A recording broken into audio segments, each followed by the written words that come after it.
After the destruction of their oil rig headquarters, the Enclave was forced to retreat to their bases on the mainland.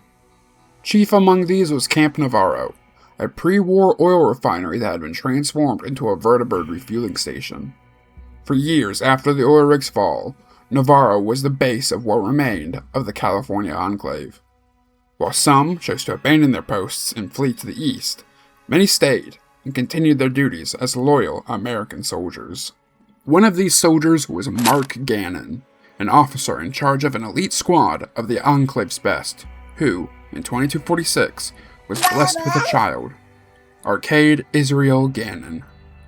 Gannon wouldn't be able to spend much time with his son, as soon after Arcade's birth, his father would be killed in action. Soon afterwards, the NCR would lay siege to Navarro.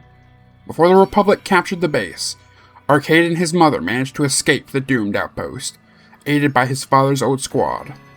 Captain Judah Krieger, Weapons Specialist Orion Marino, Marksman Johnson, and vertibird pilot Daisy Whitman. After meeting up with Henry, another member of Gannon's senior squad that defected from the Enclave years before, Arcade and the Enclave remnants attempted to integrate into NCR society. Knowing that both the NCR and the Brotherhood of Steel were actively seeking out former members of the Enclave, the remnants kept to the edges of NCR society, where scrutiny would be the lightest. As he grew up, Arcade displayed an incredible intellect and love of knowledge. Hoping to use his mind for good and to distance himself from the atrocities committed by his family in the name of the Enclave, Arcade would join the Followers of the Apocalypse, a humanitarian group that sought to spread forgotten knowledge across the wasteland. Using the Followers' all-encompassing libraries, Arcade would become a doctor, focused on researching techniques to create new medicines from post-apocalyptic flora in order to decrease reliance on limited pre-war medical supplies. As the NCR continued to crack down on the former members of the Enclave, Arcade and the remnants were forced to flee east into the Mojave Wasteland.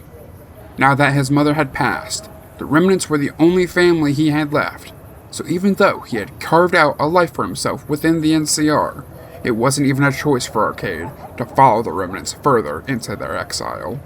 Thankfully, the Followers of the Apocalypse would establish a mission out of the old Mormon fort, allowing Arcade to continue his research far from the NCR. At least until the NCR came to the Mojave. As the NCR's war with Caesar's Legion intensifies, though, it has become clear to Arcade that he needs to choose a side. While the NCR is an obviously better alternative to the Legion, Arcade is a student of pre-war history and knows the end result of war-hawkish empires. Mr. House is an even worse option to him, as an autocrat held responsible by no one and who facilitated much of the pre-war United States' violence. An even harder question sits on Arcade's shoulders as the Second Battle of Hoover Dam looms and a Legion victory seems imminent. Does he don his father's Enclave power armor, using the group that embodied everything he hates for good, or does he truly sever himself from his family legacy, forging his own path, with nothing to weigh him down?